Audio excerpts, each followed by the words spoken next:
በስመ አብ ወወልድ ወመንፈስ ቅዱስ አሐዱ አምላክ አሜን። እንኳን በነሐሴ 16 ቀን ታስበውና ተከብረው ለሚውሉ ለቅዱሳን በዓላት ለእመቤታችን ለቅድስት ድንግል ማርያም የዕርገት በዓል በሰላም አደረሳችሁ አደረሰን። ይህች ዕለት እጅጉን ታላቅና ክብርት ዕለት ናት። ምክንያቱም የእመቤታችን የቅድስት ድንግል ማርያም ሥጋዋ ተነስቶ አርጎባታልና። እመቤታችን ቅድስት ድንግል ማርያም ተነሳች አረገች ስንል እንደ እንግዳ ደርሶ እንደ ውሃ ፈሶ ወይም በአጋጣሚ የተደረገ አይደለም። ጥንቱን በአምላክ ልቦና ታስቦ በኋላም ትንቢት ተነግሮለት ነው። ታሪኩ ነገሩ ሚስጥሩስ እንደምን ነው ቢሉ እመቤታችን ቅድስት ድንግል ማርያም ቅድመ ዓለም በአምላክ ልቦና ታስባ ትኖር ነበር። ከነገር ሁሉ በፊት እግዚአብሔር እናቱን ያውቃት ነበር። ዓለም ተፈጥሮ አዳምና ሔዋን ስተው መርገመ ሥጋና መርገመ ነፍስ አግኝቷቸው በሐዘን ንስሐ ቢገቡ ትወለድም ወለተ ወለትከ ከ5500 ዘመን በኋላ ካንተ ባህሪ ከምትገኝ ንጽሕት ዘር ተወልጄ አድንሃለሁ ብሎ ተስፋ ድህነትን ሰጠው። ከአዳም አንስቶ ለ5500 ዓመታት አበው ነቢያትና ካህናት ስለ ድንግል ማርያም ብዙ ሐረገ ትንቢቶችን ተናገሩ።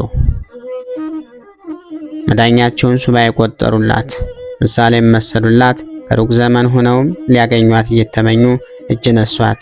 የድንግል ማርያም ሐረገ ትውልድ ከአዳም በሴት ከያሬድ በሄኖክ ከኖህ በሴም ከአብርሃም በይስሐቅ ከያዕቆብ በይሁዳና በሌዊ ከይሁዳ በእሴይ በዳዊት በሶሎሞንና በሕዝቅያስ ወርዳ ከኢያቄም ትደርሳለች። ከሌዊ ደግሞ በአሮን አልዓዛር ፊንሐስ ቴክታና በጥሪቃ አድርጋ ከሐና ትደርሳለች። አባታችን አዳም ከገነት በወጣ በ5485 ዓመት ወላዲተ አምላክ ንጽሕና ሳይጎድልባት ኃጢአት ሳያገኛት እንታብሶ ሳይኖርባት ከደጋጉ ኢያቄምና ሐና ተወልዳለች። በኢሳይያስ ምዕራፍ 1 ከቁጥር 9፣ በመኃልየ ምዕራፍ 24 ከቁጥር 7። ከዚያም ከእናት አባቷ ቤት ለ3 ዓመታት ቆይታ ወደ ቤተ መቅደስ ትገባለች። በቤተ መቅደስም ለ12 ዓመታት ፈጣሪዋን እግዚአብሔርን እያመሰገነችና እያገለገለች እሷን ደግሞ መላእክተ ብርሃን እያገለገሏት ህብስተ ሰማያዊ ጽዋ ሰማያዊ እየመገቧት ኖራለች። 15 ዓመት በሞላት ጊዜ ጻድቅ አረጋዊ ዮሴፍ ያገለግላት ዘንድ ወደ ቤት ወሰዳት። በዚያም መልአከ ብስራት ቅዱስ ገብርኤል ዜና ድህነትን ነግሯት አካላዊ ቃልን በማኅፀኗ ጸነሰች። ነደ እሳትን ተሸከመችው፣ ቻለችው። ወልደ እግዚአብሔርን ለ9 ወራት ከ5 ቀን ጸንሳ እንበለ ተፈትሆ በድንግልና ወለደችው። በኢሳይያስ ምዕራፍ 7 ከቁጥር 14። ኢየሱስ ብላ ስም አውጥታለት በናዝሬት ገሊላ ለ2 ዓመታት ቆዩ። አርዌ ሄሮድስ እገድላለሁ ብሎ በተነሳበት ወቅትም ልጇን አዝላ በረሃብና በጥም በላበትና በድካም በንባና በሐዘን ለ3 ዓመታት ከ6 ወራት ከገሊላ እስከ ኢትዮጵያ ተሰዳለች።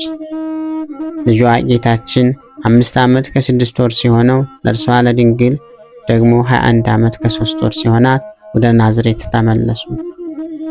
በናዝሬትም ለ24 ዓመታት ከ6 ወራት ልጇን ክርስቶስን እያሳደገች ዳያንን እያሰበች ኖራለች። እርሷ 45 ዓመት ልጇ 30 ዓመት ሲሆናቸው ጌታችን መድኃኒታችን ኢየሱስ ክርስቶስ ተጠምቆ በጉባኤ ትምህርት ተአምራት ጀመረ። ለ3 ዓመታት ከ3 ወራትም ከዋለበት እየዋለች ካደረበትም እያደረች ትምህርቱን ሰማች። የማዳን ቀኑ ደርሶ ልጇ ክርስቶስ ሲሰቀልም መጨረሻውን ፍጹም ሐዘን አስተናገደች። አንጀቷ በሐዘን ተቃጠለ፣ በነፍሷም ሰይፍ አለፈ። በሉቃስ ወንጌል ምዕራፍ 2 ከቁጥር 35። ጌታ በተነሳ ጊዜም ከፍጥረት ሁሉ ቀድማ ትንሣኤውን አየች። 40 ቀናትም ሳትለይ ከልጇ ጋር ቆየች። ከልጇ እርገት በኋላ በጽርሐ ጽዮን ሐዋርያትን ሰብስባ በጸጋ መንፈስ ቅዱስ አበቃች። በጽርሐ ጽዮን ከአደራ ልጇ ከቅዱስ ዮሐንስ ጋር 15 ዓመታት ኖረች። በእነዚህ ዓመታት ሥራ ሳትፈታ ስለ ኃጥአን ስትማልድ ቃል ኪዳንን ከልጇ ስትቀበል ሐዋርያትን ስታጽናና ምስጢር ስትገልጽላቸው ኖራለች። ዕድሜዋ 64 በደረሰ ጊዜ ጥር 21 ቀን መድኃኒታችን አእላፍ ቅዱሳን አስከትሎ መጣ። ኢየሩሳሌምን ጨነቃት፣ አካባቢውን በፈውስ ተሞላ። በዓለም ላይም በጎ መዓዛ ወረደ። እመብርሃን ለፍጡር ከዚያ በፊት ባልተደረገ ዘላለምም ለማንም በማይደረግ ሞገስ ክብርና ተአምራት አረፈች። ሞቷ ብዙዎችን አስጨንቋል። ሞትሰ ለመዋቲ ይደሉ ሞታ ለማርያም ያጽብ ለኩሉ እንዲል። ከዚህ በኋላ መላእክት እየዘመሩ ሐዋርያቱም እያለቀሱ ወደ ጌቴሴማኒ በአጎበር ስጋዋን ጋርደው ወሰዱ። በወቅቱ ግን አይሁድ በክፋት ስጋዋን እናቃጠል ስላሉ ቅዱስ ገብርኤል ወይም ጠባቂ መልአኩ ሊቀ መላእክት ቅዱስ ገብርኤል እነርሱን ቀጥቶ እርሷን ከቅዱስ ዮሐንስ ጋር ወስዶ በዕፀ ሕይወት ስር አኖሯታል። እዚያም መላእክት ያመሰግኗት ለ205 ቀናት ቆይታለች። ቅዱስ ዮሐንስ መጥቶ ለሐዋርያቱ ክብረ ድንግልን ቢነግራቸው በጎ ቅንዓት ቀንተው በነሐሴ 1 ቀን ሱባኤ ጀመሩ። ሁለተኛው ሱባኤ ሲጠናቀቅም ጌታ የድንግል ማርያምን ንጹሕ ሥጋ ሰጣቸው። እየዘመሩም በጌቴሴማኒ ቀብረዋታል። በሦስተኛውም ቀን ነሐሴ 16 እንደ ልጇ ባለ ትንሣኤ ተነስታ አረጋለች። ትንሣኤዋንና እርገቷን ደጉ ሐዋርያ ቅዱስ ቶማስ አይቶ መግነዟን ተቀብሏል። ሐዋርያቱም መግነዟን ለበረከት ተካፍለው እንደገና በየዓመቱ ነሐሴ 1 ቀን ሱባኤ ገቡ። ለሁለት ሳምንትም ቆይተው በዚህች ቀንም ሁሉንም ወደ ሰማይ አወጣቸው። በፍጡራን አንደበት ተከናውኖ የማይነገር ተድላ ደስታ ምስጢርን አዩ። ጌታ ራሱ ቀድሶ ሁሉንም አቆረባቸው። የበዓሉን ቃል ኪዳን ሰምተው ከድንግል ተባርከው ወደ ደብረ ዘይት ተመልሰዋል። ጽንዕት በድንግልና ስርጉት በቅድስና እመቤታችን ጸጋውን ክብሩ እንዳይነሳን ለምኝልን። አእምሮውን ልቦውን ጥበቡን በልቦናችን ሳይብን አታትርብን። በዚህ ዕለት ታስቦና ተከብሮ የሚውለው ሌላው ቅዱስ አባታችን ቅዱስ ጊጋር ሶርያዊ ነው። ይህ ቅዱስ በመጀመሪያ መቶ ክፍለ ዘመን የሶርያ መስፍን የነበረ ሲሆን ክርስቶስ በተወለደ ጊዜ ሰምቷል።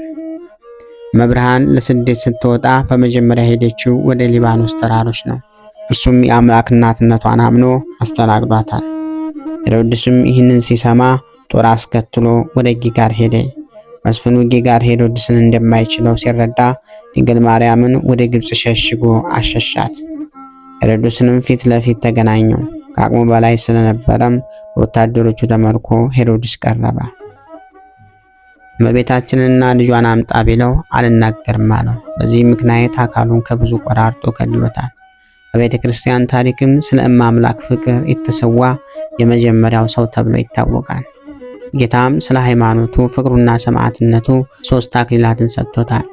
አምላከ ቅዱሳን ከድንግል መብርሃን ፍቅር ከጣዕሟ ረድኤት ያድለን።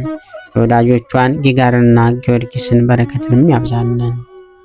በነሐሴ 16 ቀን የሚከበሩ ዓመታዊ የቅዱሳን በዓላት ቅድስት ድንግል እግዝእትነ ማርያም ፍልሰቷ፣ ትንሣኤዋና ዕርገቷ፣ ቅዱሳን ሐዋርያት፣ ቅዱስ ጊዮርጊስ ሊቀ ሰማዕታት ፍልሰቱ፣ ቅዱስ ጊጋር ሶርያዊ ሰማዕት ነው። ወርሃዊ በዓላት ደግሞ ኪዳነ ምሕረት የሰባቱ ኪዳናት ማኅተም፣ ቅድስት ኤልሳቤጥ የመጥምቁ ዮሐንስ እናት፣ ቅዱስ ገብረ ማርያም ጻድቅ ንጉሠ ኢትዮጵያ፣ የቅዱስ ላሊበላ ወንድም፣ ቅዱስ አኖሬዎስ ንጉሥ ጻድቅ፣ አባ አቡናፍር ገዳማዊ፣ አባ ዳንኤል ጻድቅ፣ ቅዱስ አባ ዮሐንስ ጻድቅ ወንጌሉ ዘወርቅ ናቸው። ወደ ማደሪያዎቹ እንገባለን፣ እግሮቹ በሚቆሙበት ስፍራ እንሰግዳለን። አቤቱ ወደ ረፍት ተነስ፣ አንተና የመቅደስ ታቦት ካህናቶችህም ጽድቅን ይልበሱ፣ ቅዱሳንህም ደስ ይበላቸው። ስለ ባሪያም ስለ ዳዊት በመዝሙረ ዳዊት 131 ቁጥር 7። ወዳጅ ሆይ ተነሽ፣ ውበቴ ሆይ ነይ፣ በዓለት በንቃቃትና በገደል መሸሸጊያ ያለሽ ርግብ ሆይ ቃልሽ መልካም ውበትሽም ያማረ ነውና መልክሽን አሳየኝ፣ ድምፅሽንም አሰሚኝ። መኃልየ ዘሰሎሞን ምዕራፍ 2 ከቁጥር 13። ክብር ምስጋና ይሁን አንድ አምላክ ለሚሆን ለአብ ለወልድ ለመንፈስ ቅዱስ ስም እስከ ዘለዓለሙ አሜን። ወስብሐት ለእግዚአብሔር ወለወላዲቱ ድንግል ወለመስቀሉ ክቡር። ይቆየን።